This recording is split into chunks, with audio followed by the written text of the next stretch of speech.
우리 여기 어린 자녀들도 있고 학생 청년들도 있습니다만, 우리 학생 청년들 그런 생각을 항상 해야 됩니다. 나는 하나님의 자녀다. 하나님의 자녀는 꿈과 비전을 가지면 하나님이 그렇게 할 수 있도록 도와주시고 함께 하시며 능력을 베풀어 주십니다. 목사님, 우리 교회의 이념은 무엇입니까? 우리 교회는 어떤 역사적 배경을 가진 교회입니까? 우리는 무엇을 따라가고 있습니까? 성도들은 그것을 물어야 됩니다. 목사님, 우리 교회의 지향점은 무엇인가요? 우리 교회의 역사적 배경은 무엇입니까? 우리 교회는 역사적 개혁주의를 따라가는 장로교회입니다.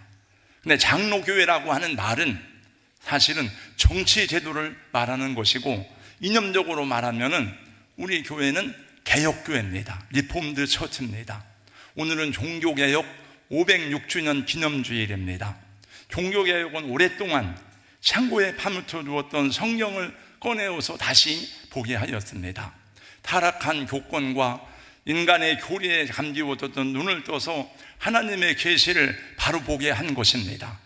그런 안타깝게도 종교개혁주의는 한국교회에서 더 이상 크게 강조되거나 종교개혁에 대한 이상과 이념을 많이 잃어버린 것 같아서 안타깝습니다. 이것이 잊혀지면 우리 교회의 정체성이 무엇인지를 잃어버린 것과 같습니다. 1517년 10월 31일 독일의 비텐베르크 성당 정문에는 하나의 반막문이 나붙었습니다. 그것은 로마 가톨릭 교회의 신부인 마르틴 루터가 교황청을 상대로 면죄부에 잘못된 것을 지적하는 것을 비롯해서 95개의 조항에 논제를 써붙였습니다. 이것이 과연 옳은 것인지 성경적으로 우리가 점검해야 되겠다는 것입니다. 본래 루터가 이 논제를 제시할 때는 무슨 개혁운동을 일으키려고 하는 의도가 아니었습니다. 그는 자신이 어떤 위대한 개혁자가 되거나 일대의 종교 변혁을 일으키고자 하는 계획도 없었습니다. 단지 무엇이 옳고 그런지, 무엇이 잘못되었는지 성경적으로 진지한 토의의 기회가 되기를 원했던 것입니다. 그러나 이 일은 루터가 상상도 못한 사건으로 번지기 시작했으니 그것이 곧 종교개혁의 도화선이 된 것입니다. 종교개혁의 결과는 엄청난 것이었습니다. 유럽은 종교개혁을 시작으로 해서 중세에서 근대로 뛰어올랐고, 이 변화는 기독교라고 하는 면에 국한되지 않고 정치, 경제, 사회, 문화 모든 영역에서 혁명적인 새 시대를 가져오게 되었습니다. 그 후에 루터뿐만이 아니라 스빙글리, 존 후스, 칼빈 같은 천재적인 개혁자들이 나와서 바른 성경 신앙을 정립하는 데 헌신하였고, 요한 웨슬레, 요나단 웨드워드, 찰스 피네 같은 사람들이 나타나서 영적 각성과 심령보호운동에 큰 불을 일으키게 되어서 수많은 사람들이 하나님 앞에 다시 돌아오게 되었고, 교회를 다시 원래 초대교회적인 성경적인 교회로 돌아오도록 하는 일에 헌신하였습니다. 그것은 하나님의 말씀을 위해 생명을 건 순교적인 헌신이었습니다. 이들의 수고와 헌신은 어떤 말로도 다 표현하기 어려운 하나님을 향한 열정이었고 진리를 위한 선한 싸움이었습니다. 그래서 오늘의 우리 교회가 지워진 것입니다. 여러분, 복음 전하다가 순교한 사람만 순교자가 아닙니다. 하나님의 말씀을 지키고 하나님의 권위를 회복시키고 하나님의 말씀을 말씀되게 하는 일에 헌신한 신학자들과 개혁자들도 똑같은 반열에 들어서 있습니다. 중세의 타락한 교회는 진정한 의미에서의 성경적인 교회와는 너무나도 거리가 멀었습니다. 하나님의 말씀인 성경은 창고로 들어가고 일반 신자들은 성경을 볼 수도 없고 성경 번역도 금지되었습니다. 모든 신자들은 알지도 못하는 라틴어 설교를 들어야만 되었습니다. 웅장하고 거대한 성당의 위엄과 만인 후에 군림하는 교황의 절대 권력과 장엄한 미사의식만이 신자들을 압도했습니다. 수백 년 동안 계속된 교황의 절대 권력 앞에서는 그 누구의 도전도 허락되지 않았고, 여러분 아실 겁니다. 카누사의 굴욕, 독일의 황제가 교황을 상대로 싸우다가 결국은 교황 앞에 3일 동안 카노사에서 무릎을 꿇고 용서를 구해요. 교황이 안 나옵니다. 나 용서 안 해주겠다. 눈 내리는 날 그 겨울에 맨발을 벗고 용서를 구하고 3일 만에 교황 앞에 발에 입 맞추고 용서를 받아요. 황제고 뭐고 소용없다. 그 권력이라는 것은 정말 대단한 것이었습니다. 이런 상황 속에서 진실한 믿음을 가진 사람들이 갈망했습니다. 나는 어떻게 하나님 앞에 설 수 있는가? 어떻게 내 죄가 사함받을 수 있는가? 내가 어떻게 이 죄에서 노연할 수 있고, 내가 거룩하게 살기를 힘쓰면 힘쓸수록 내 악함과 내 모순이 드러나는데 나 어떻게 하나님 앞에 설까? 진실한 신앙인의 절규들이 여기저기서 터져나오기 시작했습니다. 루터 자신도 이 물음에 대한 해답을 얻으려고 몸부림치면서 고행을 했습니다. 그러나 고행을 하면 할수록 나타나는 것은 자기의 죄의식 뿐이었습니다. 그는 수많은 수도원을 찾아다녔습니다. 성자들의 유물에 경배하였습니다. 웅장한 나테란 성당에 오르내릴 때마다 무릎을 걷어 올리고 맨무릎으로 그 피를 흘리면서 그 성당을 오르내리면서, 그러면 조금이라도 내 죄가 가벼워질까 했지만, 그러나 하나님 앞에서 의롭게 되는 구원의 빛을 찾을 수가 없었습니다. 그러던 어느 날 루터는 일생 동안 고민하던 그런 자기 구원의 문제를 찾았습니다. 그 해답은 성경에 있었습니다. 로마서 1장 17절입니다. 복음에는 하나님의 의가 나타나서 믿음으로 믿음에 이르게 하나니 기록된 바 오직 의인은 믿음으로 살리라. 할렐루야. 다 같이요, 큰 소리로 시작. 복음에는 하나님의 의가 나타나서 믿음으로 믿음에 이르게 하나니 기록된 바 오직 의인은 믿음으로 말미암아 살리라. 아멘. 제가 우리 1:1 양육을 하고 장로님 하는데도 우리가 깨달은 게 뭐냐 하면 인간에게는 길이 없구나. 구원에 관해서는 인간에게는 답이 없어요. 인간에게 길이 없어. 그래서 우리는 하나님께로 돌아가야 되는구나. 믿음으로 사는 자는 하늘으로 받겠네. 성령 감화 받은 영혼 우리 찬양합니다만, 여러분, 이 말씀을 받던 날이 루터에게는 말할 수 없는 기쁨과 환희와 감격의 날이었습니다. 그래서 이 말씀이 루터로 하여금 초대교회로 돌아가게 하는 종교개혁의 원동력이 되게 했던 것입니다. 그러므로 이 개혁은 인간의 의지나 힘이 아니라 살아계신 하나님의 말씀으로부터 시작된 것입니다. 우리 사랑하는 성도 여러분, 여러분들이 로마 가톨릭 교회로 가지 아니하고 하나님께서 성경적인 기독교회로 인도하심을 감사하시기 바랍니다. 정말 감사해야 돼요. 여러분, 로마 가톨릭 교회는 구원이 없다는 게 아니에요. 그러나 제가 보니까 원래 우리는 김대건 신부의 성지인, 저는 당진 출신이고, 그리고 우리는 그 영향을 많이 받았어요. 저희가 교회에 나오기 전에 우리는 성당을 먼저 다녔어요. 지금도 저희 요년 가운데 한 분은 가톨릭 신자인데 아무리 얘기해도 몰라. 누님, 그냥 가톨릭 교회 다니세요. 그러나 성경대로 믿어야 구원을 받는다. 알았어. 가서 얘기해보면 또 몰라. 그래서 정말 복음을 받아들이기가 어렵다. 오늘 봉독한 말씀은 출애굽한 이스라엘 백성들이 40년 광야 생활을 마치고 지도자 모세가 죽었습니다. 모세의 사명이 끝났습니다.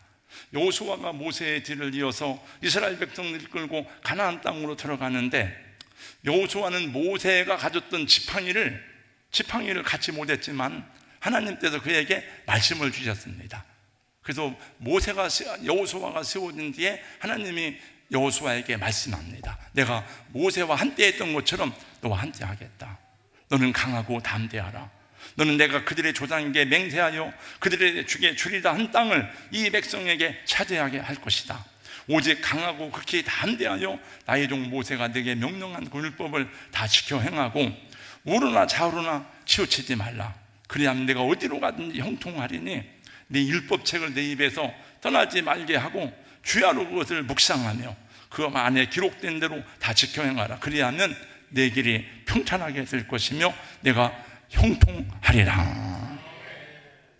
그래서 이 여호수아가 지도자가 된 다음에 첫 번째 만난 장애물이 요단강을 건넜습니다. 요단강 건너고 가나안 땅 정복 전쟁에서 첫 번째 성읍이 여리고입니다. 여러분. 그런데 여리고는 역사적 기록에 의하면은 그 당시 가장 견고하게 세워진 난공불락의 요소였습니다. 그런데 하나님은 여호수아에게 이해가 안 되는 이상한 명령을 내렸습니다. 오늘 6장 3절 말씀이에요. 3절 말씀 다 같이 함께 읽어보겠습니다. 6장 3절입니다. 다 같이요. 시작. 너희 모든 군사는 그 성을 둘러 성 주위를 매일 한 번씩 돌되 엿새 동안을 그리하라. 여기 말하는 모든 군사는 이스라엘은 다 군사예요. 애들도 군대입니다. 이스라엘 전체가 군인이니까 다 군대예요. 군인하고 따로 뽑아도 훈련시킨 사람들이 없어요. 백성들이 다 군인이에요. 그래서 여호수아와 그 백성들은 전혀 상식적이지 않은 이상한 전쟁을 수행하게 되었습니다. 그들은 매일 아침 일어나서 잘 이해되지 않는 하나님의 명령을 순종하고자 여리고성을 돌게 되었습니다. 하루, 이틀, 사흘, 나흘 한 바퀴 돌고 와서 있고 두 바퀴 돌고 하는 일이 없어요. 그냥 그 성을 도는 거예요.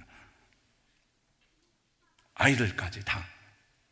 왜 하나님은 이렇게 그 백성들에게 매일같이 여리고성을 돌게 하는 이 장난같이 보이는 일을 명령했을까요? 지금 하나님은 그 백성들의 믿음과 순종을 시험하고 있는 것입니다. 결국 이스라엘은 너희들의 능력이 아니라 너희들의 힘이 아니라 하나님의 은혜서만 또 하나님의 도움으로만 너희들은 가나안 땅에 살 수 있다는 것을 그 순종의 훈련을 그들에게 계속하는 것입니다. 믿음의 훈련입니다. 근데 언제나 내가 살아가는 것이 하나님의 은혜다. 내가 걸어가는 모든 길이 주님의 인도하심 가운데 있다. 그것을 그들은 고백하고 깨달아야 되었습니다. 언제나 하나님을 최고의 권위로 높이고 자신은 그 앞에서 권위 앞에 복종하는 것입니다. 나는 겸손한, 나는 종이다. 종은 권위 앞에 복종하는 거예요. 그러니까 우리가 그러한 사람들입니다. 여러분, 교회에서 배워야 되는 것도, 가정에서 배워야 되는 것도 첫 번째가, 여러분 첫 번째 권위가 뭡니까? 부모, 아버지, 엄마를 만나잖아요. 아버지, 어머니가 첫 번째 권위예요. 그래서 사실은 가정에서 제대로 그 권위를 배운 사람이 하나님도 잘 믿게 되어져 있어요. 오늘 우리가 그런 사람들입니다. 예수 믿는다는 것은 우리 예수님을 보고 주여 그랬잖아요. 주여, 주님. 히브리 말로는 아도나이라 그래요. 아도나이, 주여. 헬라어로는 큐리오스라 그래요. 주님. 내 인생의 주인이라는 것입니다. 예수 믿는 것은 예수님이 내 인생의 주인입니다. 나를 주장하세요. 나를 인도해 주세요. 뿐만 아니라 우리 주님은 우리를 핏값으로 사셨다 그랬어요. 예수님이 십자가에 죽으심으로 우리를 사셨어요. 우리가 고백하기를 주님, 나는 주님의 것입니다. 내 생명도 주의 것입니다. 우리 가정도 자녀들도 물질도 주님의 것입니다. 말은 그렇게 하지만은 실제로는 예수님이 주인이 아닌 삶이 많죠. 저도 그럴 때도 있고, 어떤 부분에 대해서는 주님 뜻대로 하세요 해놓고 내가 결정하고 내가 판단하고 내 생각과 내 철학으로 결정하고, 그렇기 때문에 우리 인생이 막 엉망진창이 되고 잘못 길로 들어가서 다시 돌아오는 데까지 시간이 너무 많이 걸리는 거죠. 여러분, 우리는 본성적으로 남의 은혜를 잊고 남의 은혜 아래 살기를 거부하는 속성이 있습니다. 그게 타락한 속성이에요. 죄가 무엇인가 하면은 하나님의 은혜를 거부하는 마음과 그 행동들입니다. 그래서 입으로는 주여 주여 하면서도 내가 주인 행세를 하는 거예요. 내가 벌어 먹고 살지 난 다른 사람 은혜가 필요하지 않아. 이렇게. 그래서 하나님을 신뢰하지 못하고 박히지 못한 채 내가 걱정하고 염려하고 근심하는 것입니다. 성경에는 맡기라는 말씀이 많이 나와. 너희 모든 염려를 주께 맡기라. 너의 행사를 주님께 맡기라. 내 짐을 여호와께 맡기라. 지금도 그래서 우리는 그 하나님을 배우는 훈련이고 과정입니다. 그걸 교회에서 그걸 배우는 거예요. 교회에서 계속. 그래서 여러분과 제가 막 싸우기도 하고 야단치기도 하고 설득시키기도 하고 막 그런 거죠. 여러분만 그런 게 아니고 저도 그런 걸 많이 경험하고 그래요.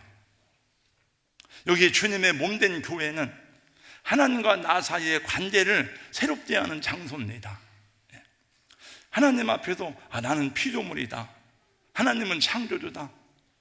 하나님은 주인이시고 아버지다. 나는 종이다. 그러면 나는 하나님의 권위 앞에 복종하는 법을 교회에서 배우는 거예요. 그래서 성경 공부하고 가르치고 예배드리고 훈련하고, 그래서 여기 나와서 말씀 듣고 권위 앞에 항복하고 순종하는 일이 더 자연스럽게 될 때에 하나님은 우리를 기쁘게 받으시고 하나님이 여러분을 통해서 하시고자 하는 뜻을 이루게 되고, 그것 때문에 여러분이 복을 받고 여러분들이 승리하게 되는 줄로 믿으시기 바랍니다.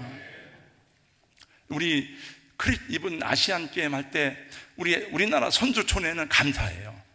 선수촌에 들어가 있는 목사가 있어요. 그리고 선수촌 크리스찬들이 한때 예배드리는 곳이 있는데 이번에도 제가 쭉 나왔는데 그 중에 안세영 선수가 그 크리스찬이더라고요. 근데 중국 선수하고 마지막에 결승전 하는데 쩔뚝거리는데, 저는 배드민턴을 한 20년 이상 쳤잖아요. 그건 할 수가 없는 거예요. 나중에 알고 보니까 승리했지만은 이 인대가 나갔다, 인대가. 네. 내가 그 모습을 보고, 그리고 안세영 선수가 훈련했다는 그 얘기를 쭉 들으면서 야, 대단하다. 목표가 있으니까 그 목표가 나를 이끌어주는 거예요. 그래서 하나님 백성으로서의 가치를 부여받는 것은 하나님께 순종하는 것입니다. 여러분, 사무엘의 생애가 정말 복되고 어려서 평안한 것은 사무엘은 어려서부터 그것을 배웠어. 자기의 어머니가 젖을 떼자마자 하나님 앞에 바쳤어요. 그래서 그거를 성전에서 배운 거예요. 모세는 광야에서 40년 동안 깎였습니다. 모세가 고집이 세고 자가 강했다는 것을 보여주는 것입니다. 40년 후에 하나님을 만났어요. 하나님이 첫 번째 하신 말씀이 뭔가 하면, 너가 선 땅은 거룩한 곳이니 내 신을 벗어라. 신을. 근데 여호수아에게도 그 말씀을 하시더라고요. 여호수아 5장 15절입니다. 여호와의 군대 대장이 여호수아에게 이르되 네 발에서 신을 벗어라. 여러분, 수없이 많은 목사님들에게 메시지를 들었습니다. 저도 들었습니다. 신을 벗으라고. 신이 뭔가? 신발은 우리가 살아온 발자취를 말하는 거예요. 네가 지금까지 살아온 너의 삶의 방식, 너의 생각, 너의 경험, 너의 이론, 너의 철학을 다 내려놔라. 그래야 내가 역사한다는 것입니다.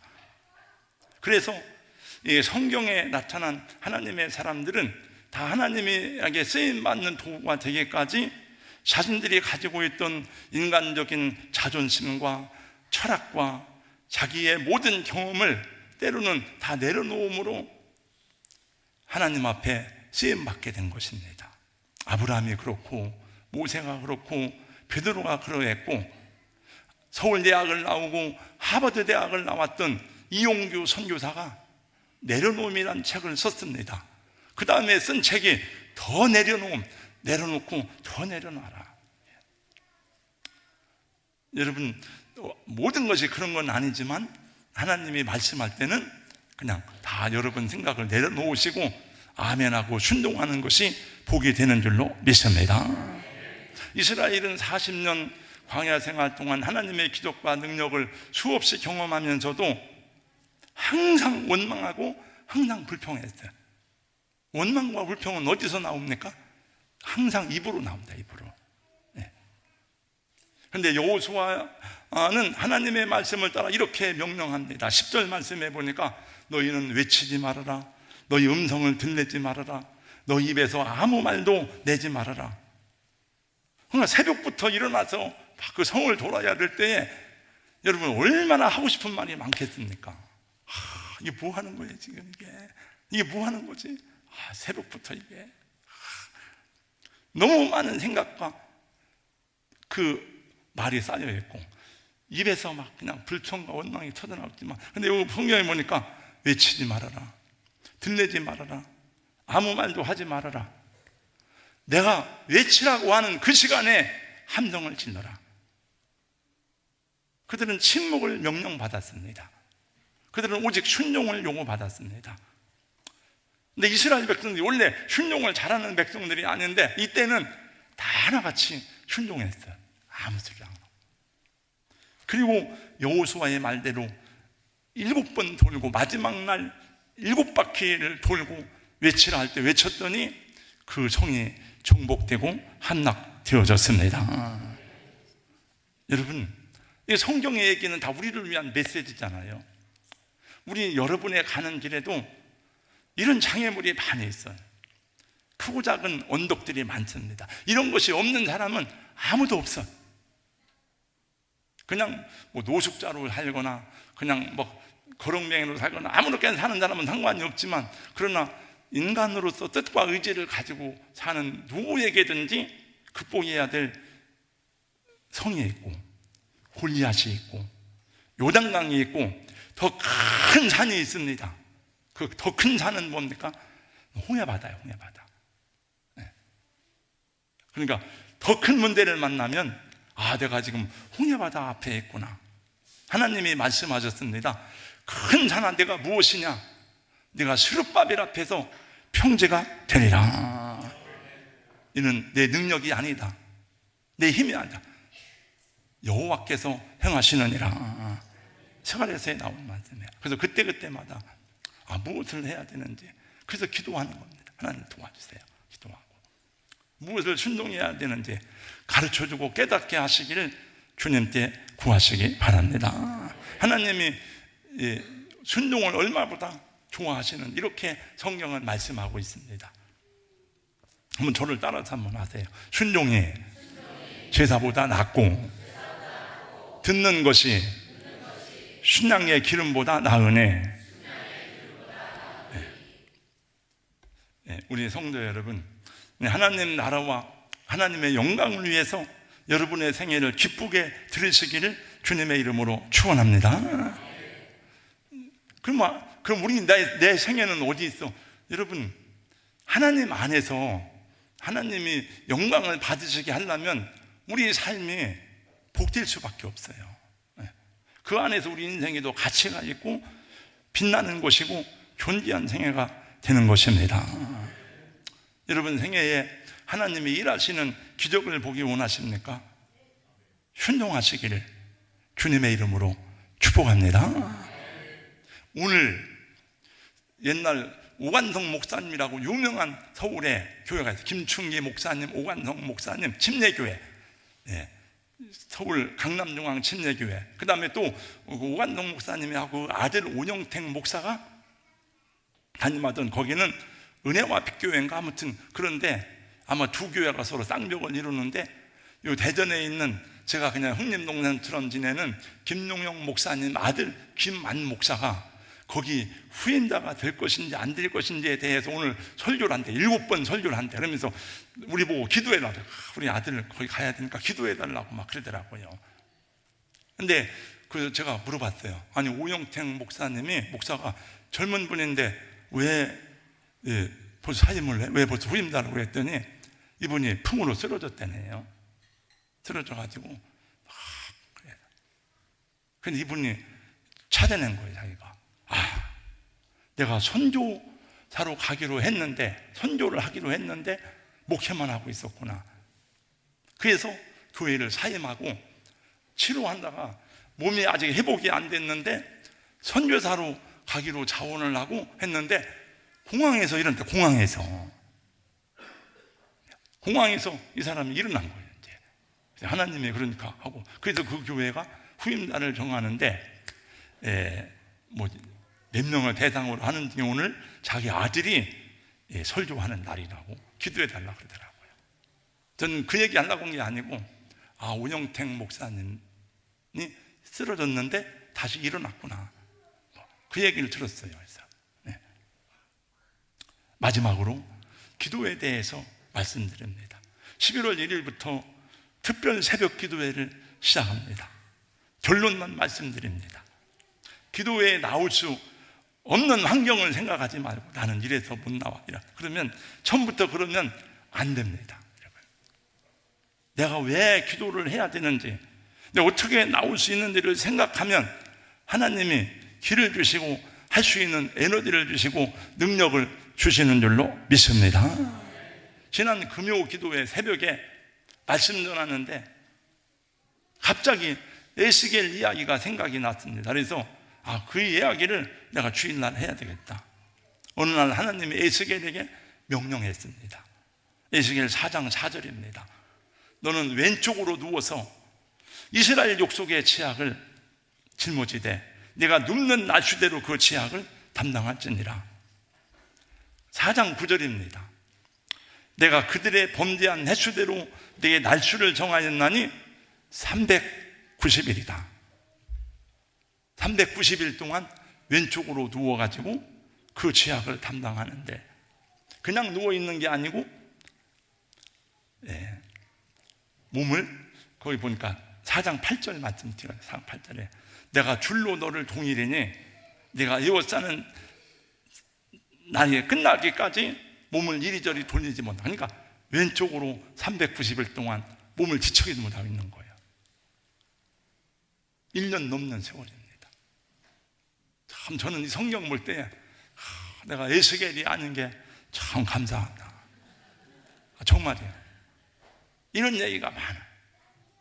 390일이 끝나니까 하나님이 또 말씀합니다. 오른쪽으로 누워서 유다 족속의 죄악을 담당하라. 390일은 이스라엘 죄악이고 40일은 유다 족속의 죄악이야. 390일, 40일 새똥으로, 원래 인분으로 그 빵을 구워오면서 했는데 하나님 이 에스겔이 기도해 좀 봐달라고 그러니까, 그래 그러면 인분으로 하지 말고 새똥으로 빵을 해 먹어라. 여러분, 20일을 금식도 아니고 새벽 기도인데 작정하고 결단하면 하나님이 감당할 힘을 주실 것입니다. 우리 교회에서 제일 많이 새벽 기도를 한 거, 목적이 이끄는 40일, 박진우 그때 했어요. 40일 작정. 한 번도 안 빠진 모르지만 내가 기억을 해요. 그때는 막 많이 모였어요. 한 7, 80명 모였던 것 같아요. 제일 많이 모였어요.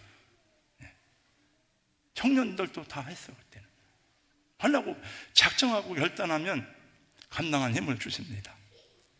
그걸 못하는 분들은 일주일 금식한다 생각하세요. 일주일 금식이 20일 새벽 기도보다 훨씬 쉬워요. 아니 훨씬 어려워요. 여러분, 우리는 그냥 놔두면 내 정욕과 욕망이 지배합니다. 내 자존심과 이기적 동기를 위해서 살아갈 수밖에 없어요. 그러니까 여러분들 스스로 하지 못할 때에 교회에서는 강제력을 동원해서라도 여러분을 이끌어가고, 만약에 제가 타락하면, 하나님이 저를 사랑하면 강제력을 동원해서 나를 때려 눕힐 수도 있어요. 오늘날 성도들만 그런 게 아니고 목회자들도 넘어지고 쓰러지는 사람이